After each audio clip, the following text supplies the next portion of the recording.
Comfort games. When you think of comfort games, you're probably thinking of the calming gameplay of Stardew Valley, the cute vibes of Hello Kitty Island Adventure, the calm and slow pace of Animal Crossing, or maybe even the extreme viscera and demon murdering sprees of Doom Eternal.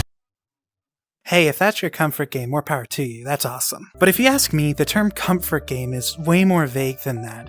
Like, I've unironically heard people say that Doom Eternal really is their comfort game, or things like The Last of Us, and if you've played that game, you know just how heartbreaking it is. Like, if you look up on Google right now, comfort games, one of the first games there is that shows up is Red Dead Redemption 2. Now, I wouldn't call dirty fingernails and gunslinging comfortable in my book, but hey, to each their own, I guess. But jokes aside, a comfort game can really be anything. I don't think that there is exactly a limit to it at all, whether it just be something like Minecraft or Postal 2. Hi there, would you like to sign my petition? Leave me alone! But for me, my personal comfort game is a little game called Planet Coaster 2. Look, this would be a less awkward video if I made it around a year ago when I thought of the idea. Before we get into it though, I would love to talk about the actually very interesting history of this game, because y'all know I love being thorough. It all starts in the 1980s. And no, this isn't some video essay joke. I'm legit getting through it. Just follow me, okay? I promise it's a fun story. Also, it's kind of relevant. Scottish game developer Chris Sawyer started developing games on his home computer and started getting them published. Starting in the early 90s, inspired by the early works of Sid Meier, Sawyer began the creation of his game Transport Tycoon. This game did very well for him and his publisher Micropose. And so, encouraged by the company, Sawyer sought out to create a sequel to this game. Through some of the bag he got from this game, he traveled around Europe and the US, where he sought out many things, including roller coasters and theme parks. Although at first he thought he might have hated theme park rides, through these trips he had grown rather fond of them, even becoming curious of the construction and engineering involved in building them. At some point, it seemed that Sawyer had become somewhat of a theme park enthusiast, and so, the perfect idea for his next game came to mind. The idea would also allow him to enjoy even more theme parks in the pursuit of extra research. Honestly, respect to him. I wish I could go to theme parks as a job for a while too. But with that came the release of Roller Coaster Tycoon on March 22nd, 1999. This theme park management sim was an even bigger hit than his last game, getting in the top 3 of the best-selling PC titles for multiple months in the year of 99, overall becoming the best-selling PC game for the year. It was appearing in the top 10 weekly sales almost consistently, selling overall more than 5 million copies. It also got an 8.5 out of 10 on IGN, which, yes, I also just learned they were even around in 1999. After release, it got some small expansions and an Xbox port, which was not received as well, but alas. But only 3 years later, in 2003, Sawyer released the sequel, Roller Coaster Tycoon 2. With although not as amazing sales reception, it was just as critically loved and is considered by many to be the best game in the series. It even had an actual tie-in with Six Flags. That's pretty cool. But only around a year later, in 2004, the game series decided to go 3D. Now, of course, like every game's transition to 3D at the time, this was a pretty controversial decision. And you might be wondering, well, if Chris Sawyer only knows how to make an isometric 2D game, how did he make the 3D game? Well, the thing is, he didn't develop the game. For this release, he acted only as a consultant, selling the publishing rights to Atari and having the game studio Frontier Developments work on the game, who we will get back to very soon as they are the most important part of this story. The game still sold extremely well, but was a bit more panned by critics. General audiences were mostly a fan though, as now you could actually see the first-person point of view of the rides, which adds a whole new layer of fun to these kinds of games. Honestly, if it weren't for the games I'm talking about in this video being released, I might have had Roller Coaster Tycoon 3 be considered my comfort game. But anyway, back to the devs, Frontier Developments. At this point, they were known mostly for their game in the Elite series, Frontier First Encounters. But because of the success of Roller Coaster Tycoon 3, they would go on to make many other theme park / roller coaster games, including Thrillville, Scream Ride, and Connect Disneyland Adventure. I'm making a joke about being like surprised, but I played that game a lot when I was a kid. In 2012, with a Kickstarter goal of £1.25 million, the developers were able to develop a fourth game in the Elite series, Elite Dangerous, knocking it out of the park with 1.75 million raised, with the game releasing in late 2014. Finally, with the success of the game itself and the Kickstarter, they were able to set sights on making a spiritual successor to the game they had developed all those years back. On January 29th, 2015, they announced their newest game, Planet Coaster.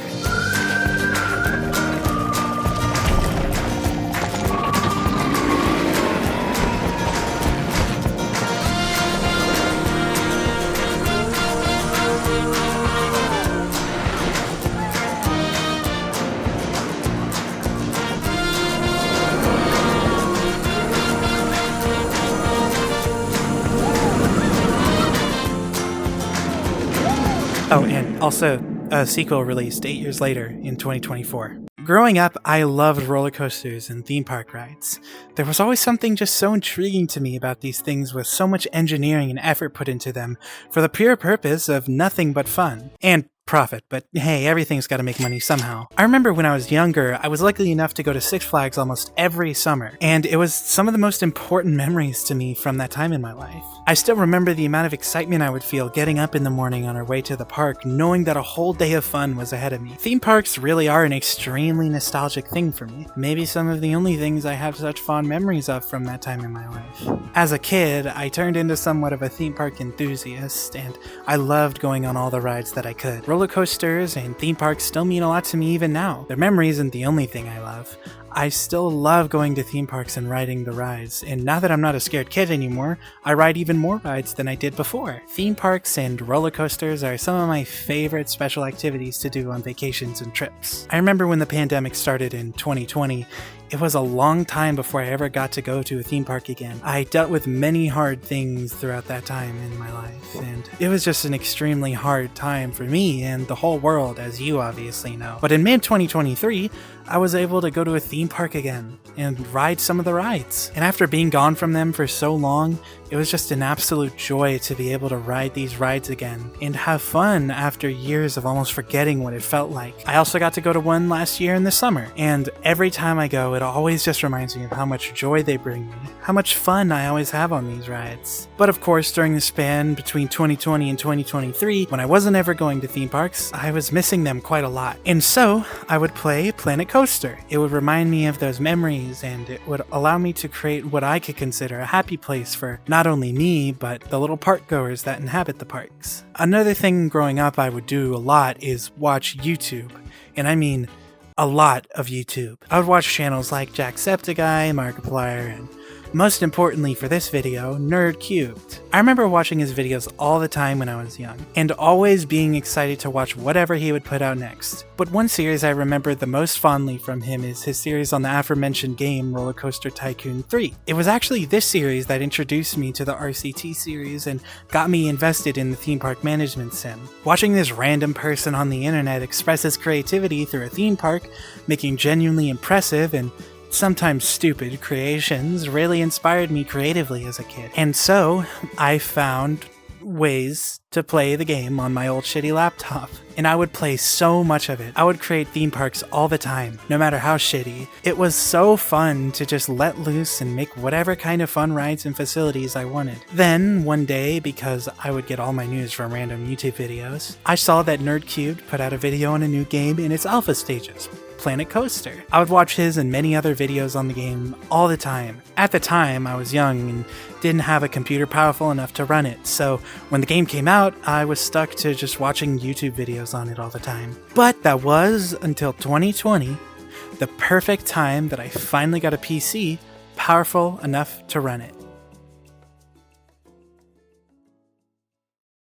So, Planet Coaster.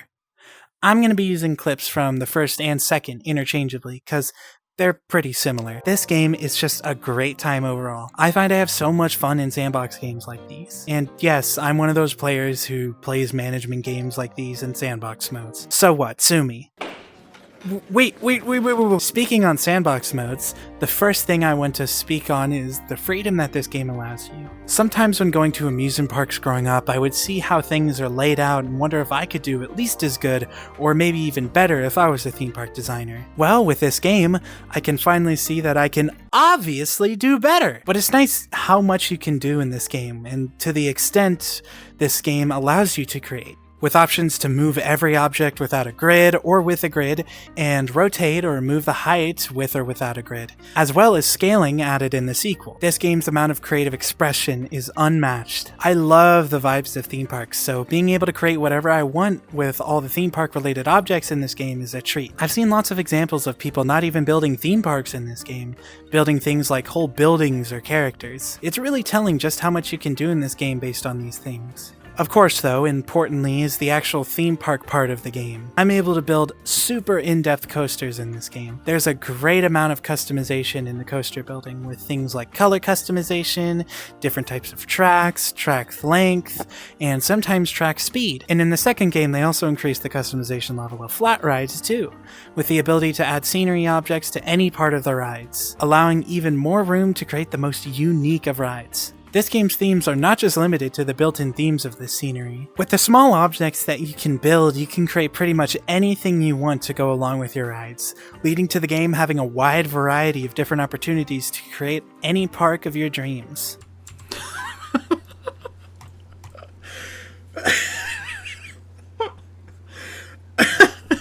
So fucking stupid. The amount of videos out there of extremely talented designers showing their skills is amazing to see, with so many different kinds of vibes that you can build and see. Seeing all of these different builds really inspires me to build in the game as well, making so many things beyond my wildest dreams and imagination. With options like speakers around the park, different types of ride music, and other special effects tools as well, such as water spurts and fire shooters. When I say this is truly one of the most customizable theme park sims, I really mean it. It's why I love it so much.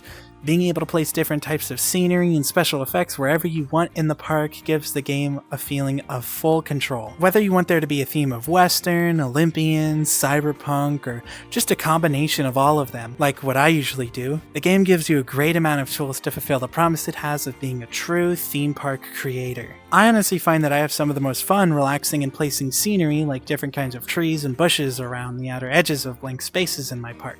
I love just making my own gardens and nature, usually filling my park to the absolute brim with different types of rocks, trees, bushes, and flowers. Being able to fulfill my dreams of creating extremely colorful theme parks with natural feeling spaces all throughout, as well as fun rides in between. Another aspect that this game's creative freedom leads to is the game's community. With the workshop tool that Frontier has implemented, any person can upload their parks for the game's players to explore. If you get tired of building yourself, you can spend some time going through and looking at the amazing parks that the rest of the player base has created. You can find some truly beautiful creations in the game's workshop. While recording for this, I found a whole Ratatouille ride, which is crazy. I found a horror ride that was genuinely impressive and amazingly complex. Another thing that this game allows you to do is build already existing rides from the real world. I was able to find recreations of all sorts of other theme park rides and creations from real and existing theme parks, including some obscure ones too. I remember a while back while searching through the workshop, I was actually able to find a recreation of one of my favorite rides from my trip to Six Flags New England, the Mind Eraser. It was super trippy and weird to see this ride that I had ridden many times before, placed down in a park that I had created myself. It almost gave me a mystical and magical feel, which is something I don't often get from other games. I guess I'm just a big fan of roller coasters. Because of these blueprinted designs that you can find, it also adds another aspect that I love about sandbox games to this, relating to the creative freedom. Being able to use other people's blueprints and creations allows you to create more out of what people have already created. Adding these makes it super fun to mix and match areas and rides together to create something new out of what other people have provided to you in the game's workshop. It's something I love so much, making bigger creations out of others' provided creations. It's a beautiful cycle of creation. It also heavily lowers the barrier of entry to the game, as people who don't have a grasp on the mechanics or just don't want to learn them as much can use these templates and blueprints to make amazing bigger creations. It leads to the game being just as relaxing or complex as you can handle, which makes it super comfortable to play. I might iterate on this concept in a future video, but a thing I love about sandbox games like these is how they let you express yourself, and how the creative freedom of it almost allows you to explore your own self more. Through games like these, I was able to find what I liked about environments like vibrant colors and beautiful nature. Self-expression comes along with creative expression, and this game is a perfect example of that. This is such a relaxing game for me, and one thing that really hammers that home is the vibes of the game. The character designs and overall design of the environments and rides themselves give a perfect mix between realism and cartooniness. Although I will say that the character designs themselves go full on into the cartoony. But the crazy thing is that even though the rest of the game's designs feel more realistic in its art direction, the character designs still fit perfectly in this world of fun, which is something truly impressive to me. The graphics of this game lend themselves to a very colorful feel. The lighting allows for the game to have a variety of different types of looks and colorful environments that you can create and make the vibes of. A reason I love the vibes of this game is because a lot of the time you can create your own, whether it be with the built-in themes of the game or creating your own new themes. For me, the type of vibe I love to create, as I've said before, is very nature-filled and colorful look that just brings so much joy to my heart. But if you want to do the exact opposite, that's also viable. It's impressive what you can do with this game's abilities to create different feelings and environments. The base vibe of this game is also amazing. The joyful feeling of theme parks has always brought joy to me before, and this game captures it perfectly. Having the ability to create new parks inspired by the ones I would go to when I was young brings me back to those memories and makes me feel so happy. The game's intro screen also has a very joyful vibe to it. I've always found theme park mascots super endearing, and this game captures their goofiness perfectly. The biggest thing though that brings this game its amazing vibe, I'd say, is the game's soundtrack. Now, I've heard slight criticism of this game's soundtrack, calling it corny or too cheesy, and I'd say if you still have the word corny in your vocabulary, I personally recommend you take it out. Life is way more enjoyable when you don't call everything sincere corny. Anyways, personal opinion aside, I think that this game's soundtrack builds up its vibe perfectly. The folky sound of the music as well as the group feeling of it all really hammers home the feeling of people having fun together in a magical and fun place, which is how theme parks feel to me. Jim Guthine and JJ Ibsen did a great job bringing this game up a few notches with the extremely memorable soundtrack. I've listened to this soundtrack by itself multiple times, and it has made me pretty emotional before. I just love extremely sincere and joyful music like this. Like, I cried to the It's Bug Snacks song by Kira Benito before. The bar is low, but the soundtrack also perfectly gives you that relaxed and focused feeling that you need in games like these. From triumphant to ambient soundtracks, this OST has many ups and downs of feeling, just like a roller coaster. I find that it fits the game perfectly. It makes me feel right at home every time I hear that main vocal chant.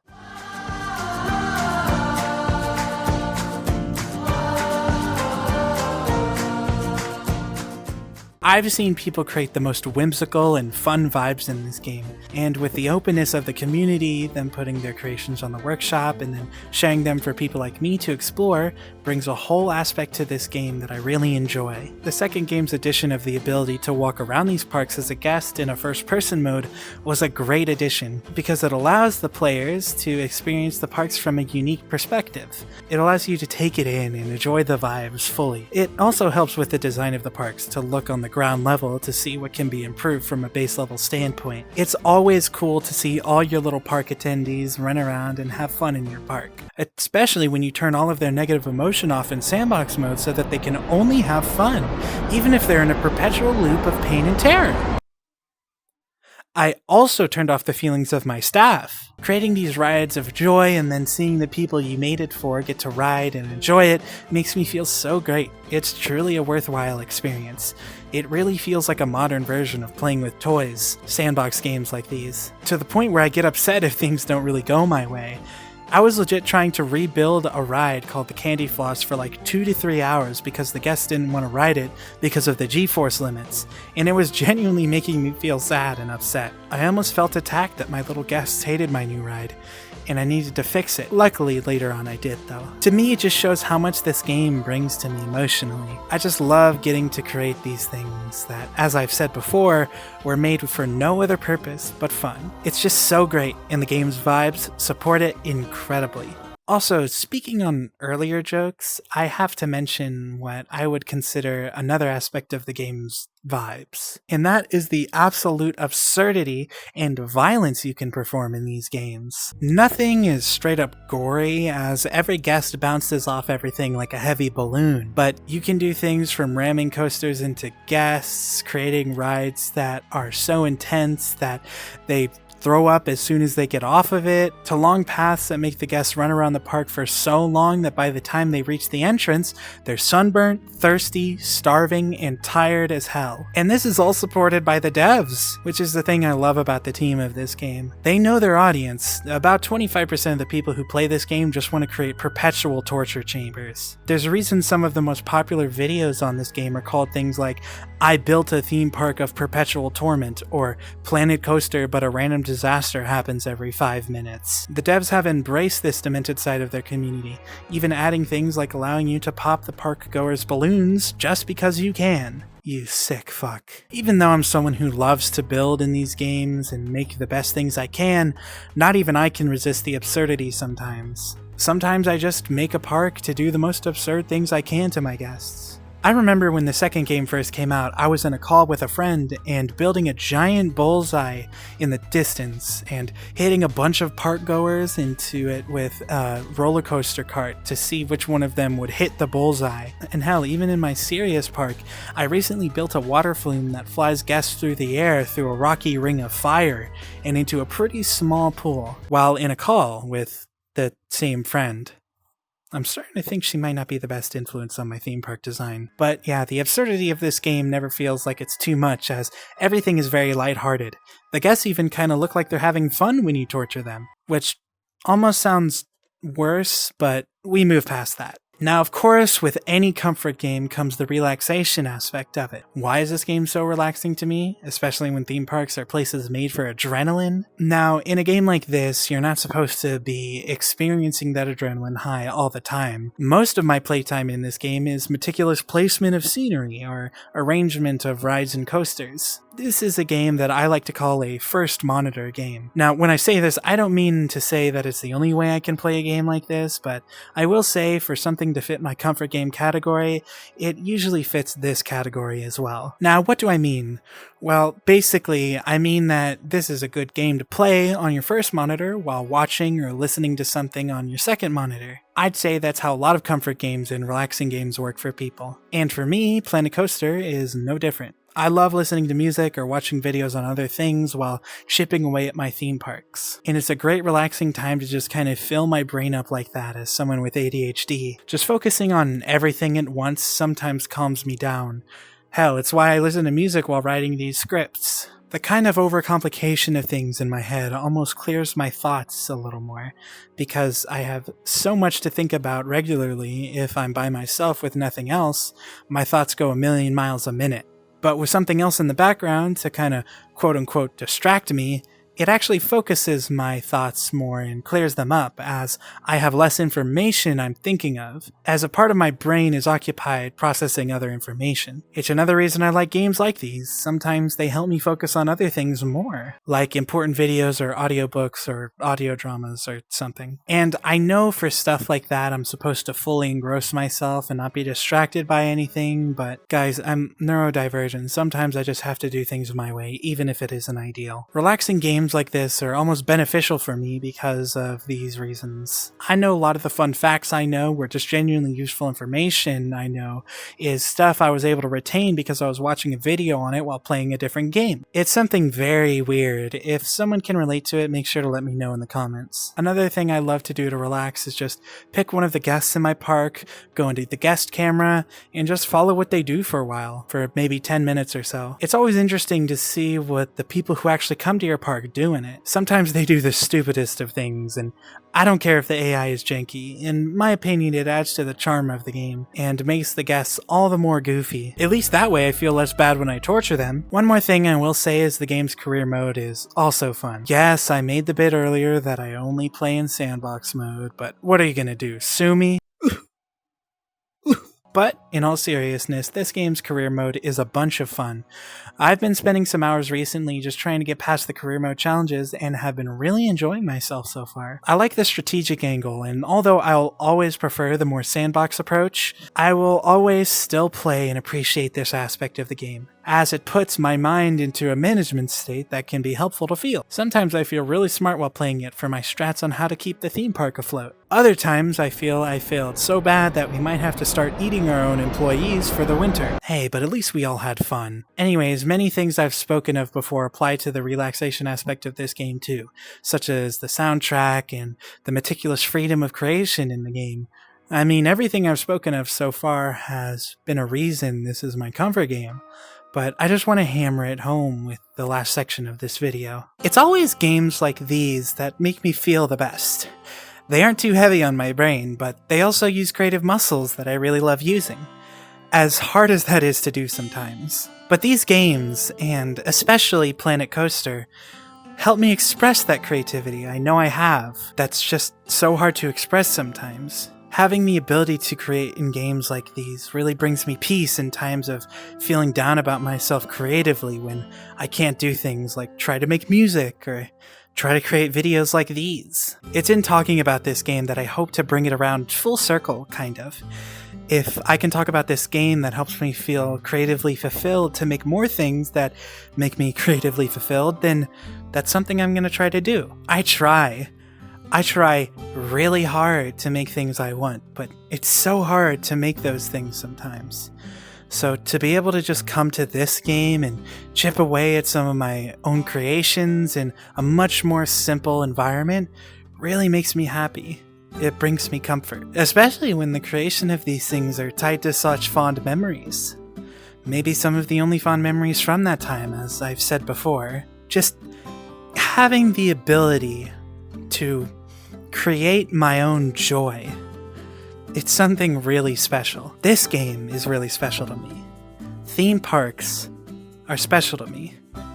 And this game gives me the joy of them every time I get on and play.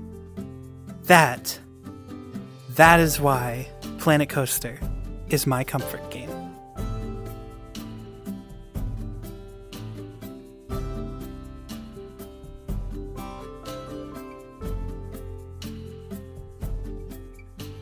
Hey y'all, I really hope you enjoyed the video. It took a fucking while to make, mostly because I procrastinate, but I really do hope on making more of these kinds of videos soon.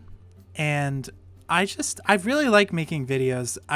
You're gonna hopefully see a lot more random shit on this channel.